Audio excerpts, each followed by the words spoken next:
નમસ્કાર દર્શક મિત્રો, હું છું શીતલ અને આપ મને જોઈ રહ્યા છો હેડલાઇન ન્યૂઝના માધ્યમથી।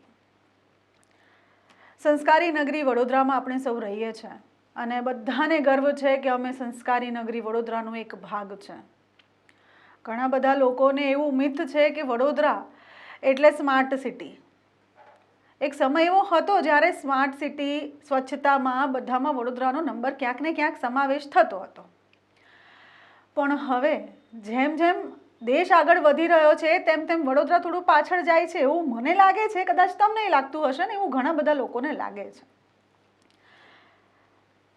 આપણે શહેરમાં રહીએ છીએ, આપણા પૈસા ટેક્સમાં જાય છે, આપણે સ્વચ્છતા માટે પણ ફાળો આપતા હોઈએ છીએ।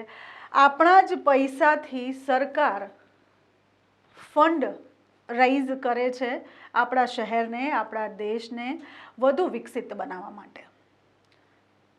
એવું વડોદરામાંય થાય અને જ્યારે વડોદરામાં કંઈક થતું હોય ને ત્યારે જે અમાઉન્ટ ફાળવવામાં આવે એ મોટી રકમો હોય, કારણ કે શહેર મોટું છે, વિકાસની વધારે જરૂર છે, એટલે ફંડ પણ એ પ્રમાણે આપવામાં આવે। થોડા વર્ષો પહેલાંની વાત કરીએ, 2017માં સ્માર્ટ સિટી પ્રોજેક્ટ નામનો એક પ્રોજેક્ટ આવ્યો, એને સ્માર્ટ સિટી નામ આપવામાં આવ્યું અને 2017માં સ્માર્ટ સિટી પ્રોજેક્ટને જે રકમ ફાળવવામાં આવી એ રકમ તમે સાંભળશો ને એટલે તમારા કાન આમ ઊભા થઈ જશે। કેટલી રકમ હશે કોઈક વિચારી શકશે? એ રકમ છે 2397 કરોડ। આ 2397 કરોડ રૂપિયા ફાળવવામાં આવ્યા વડોદરાને સ્માર્ટ સિટી બનાવવા માટે અને વડોદરામાં એવી અદ્યતન બધી જ સુવિધાઓને લાવવા માટે કે વડોદરા હંમેશા અવ્વલ નંબર ઉપર રહે। એક ફેલ પ્રોજેક્ટની વાત કરવી છે, આપણું ડેપો, વડોદરા શહેરનું ડેપો જ્યારે બનાવવામાં આવ્યું ત્યારે લોકોએ ધૂમ પૈસા ખર્ચીને તેમાં દુકાનો લઈ લીધી, અત્યારે બધા રડે છે।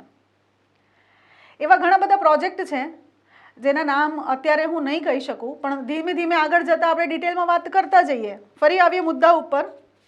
ટોટલ 54 જેટલા પ્રોજેક્ટ આવ્યા। 54 જેટલા પ્રોજેક્ટ જે છે તે પ્રોજેક્ટમાંથી 3 જેટલા પ્રોજેક્ટ ડ્રોપ આઉટ થઈ ગયા। 16 થી 17 જેટલા પ્રોજેક્ટ જે છે તે ઓનગોઈંગ છે એવું કહેવામાં આવે છે। હવે વાત કેવી થાય ખબર? નરી આંખે કોઈ વખત આપણે જોઈએ ને કોઈક વસ્તુ તો એ આપણે એમ વિચારીએ કે આ સાચું છે કે ખોટું છે। આપણે પિક્ચર જોવા જઈએ ને એટલે પિક્ચર 3 કલાકનું ખૂબ સરસ બનેલું હોય, પણ એ પિક્ચરમાં ઘણી બધી વસ્તુ છે ને ખોટી બતાવતો હોય।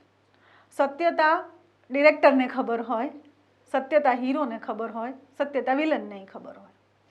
આ પ્રોજેક્ટો પિક્ચર જેવા છે, સ્ક્રીન ઉપર કંઈક અલગ શો થતું હોય અને હકીકત કંઈક અલગ હોય।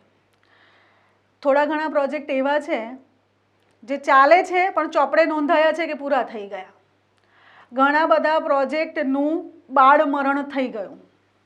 પ્રોજેક્ટો જન્મે ખરા, શ્વાસ લે અને પછી ઠપ ને દેખાય શું કે આ પ્રોજેક્ટમાં 100 રૂપિયા અમે લગાવ્યા છે। વાત કરીએ પીપીપી પ્રોજેક્ટ, જેની પાછળ 1054.03 CR બોલવું જરૂરી લાગે છે મને, એટલે એ કરોડ, પછી એના સિવાય SCM 976 કરોડ। આ આંકડા બોલતા મને ડર લાગે છે અંદરથી, કારણ કે આપણી મહેનતનો એ પૈસો ક્યાંક ને ક્યાંક છે। આવા બધા ઘણા બધા પ્રોજેક્ટ છે। જાહેર વાઈફાઈની સેવા, તમે ક્યાંય વડોદરાના રોડ ઉપર વાઈફાઈ ચાલેલું જોયું? નહીં। કેમેરા જ નથી ચાલતા તો વાઈફાઈની ક્યાં વાત કરવી? વાઈફાઈના નામે આપણી પાસેથી અહીંયા મોટી એક રકમ સર્વિસ ચાર્જના નામે, આના નામે, આના નામે, બધાના નામે ફંડ તો પ્રજા પાસેથી રાઇઝ કરવામાં આવે જ, અને પછી એમ કે આપણે વિકાસ કરીએ, દેશનો વિકાસ કરીએ, શહેરનો।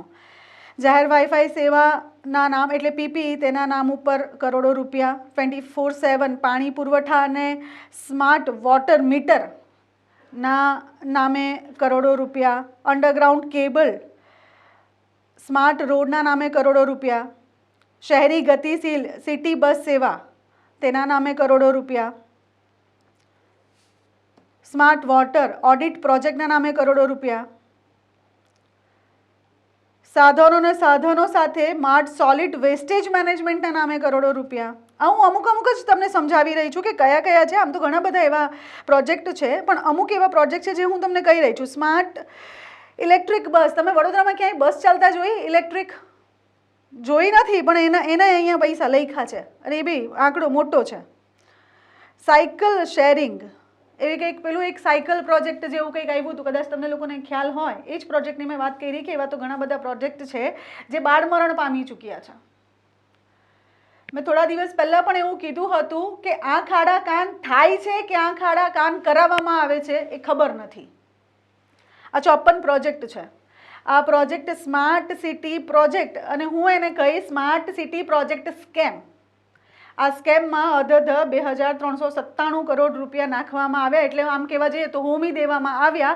અને આમાંથી અડધાથી ઉપર પ્રોજેક્ટ ચાલતા નથી, અડધાથી ઉપર પ્રોજેક્ટ ઓન પેપર ડન બતાવે છે, અને અડધાથી ઉપર પ્રોજેક્ટની અમાઉન્ટ એટલી મોટી છે જે અનનેસેસરી છે. એના સિવાય આગળ વાત કરીએ. કોર્પોરેશન શું કરતું હોય, હંમેશા ઊંઘતું હોય. અમે અત્યારે બોલે છે વડોદરા કાર્યક્રમમાં તમને અમિતનગર સર્કલના રોડના દર્શન કરાવ્યા હતા. કરોડો રૂપિયાના ખર્ચે રોડ બને છે. જ્યારે રોડ બને છે તે પહેલાં તપાસ નથી કરવામાં આવતી, હલકી ગુણવત્તાનું જે છે મટીરિયલ યુઝ કરવામાં આવે છે, અને જ્યારે એ રોડ તૂટે છે ત્યારે ફરી એને સમારકામ કરવાનું, એમાંથી કેબલ ખેંચવાનું, એમાંથી ડ્રેનેજ પાઇપ કાઢવાનું કામ થાય છે. તો શું પહેલાં નથી ખબર પડતી કે આ બધું કાર્ય પહેલાં થઈ જવું જોઈએ ને પછી રોડ બનવો જોઈએ? આ એક એક્ઝામ્પલ છે. વડોદરાના લોકોને જાગૃત થવાની જરૂર છે જ. આપણા પાસે એવા ઘણા બધા જાગૃત નાગરિકો છે જ. એ જ્યારે અવાજ ઉઠાવે છે ત્યારે એટલો સ્ટ્રોંગલી અવાજ ઉઠાવે છે ને કે ત્યારે એ બોલે તો નજર કરવી જરૂરી બને છે. પણ ઘણીવાર એવું થતું હોય કે કોઈકના અવાજને દબાવી પણ દેવામાં આવે. એવું બનતું હોય કે કોઈક બોલતું હોય તેને ચૂપ પણ કરાવી દેવામાં આવે, યા તો પછી કોઈક બોલતું હોય તો ફરી આ ખાડા કાન કરવામાં આવે. હવે આ બધા જ પ્રોજેક્ટની ઉપર આપણે ડિટેલમાં વાત કરીએ.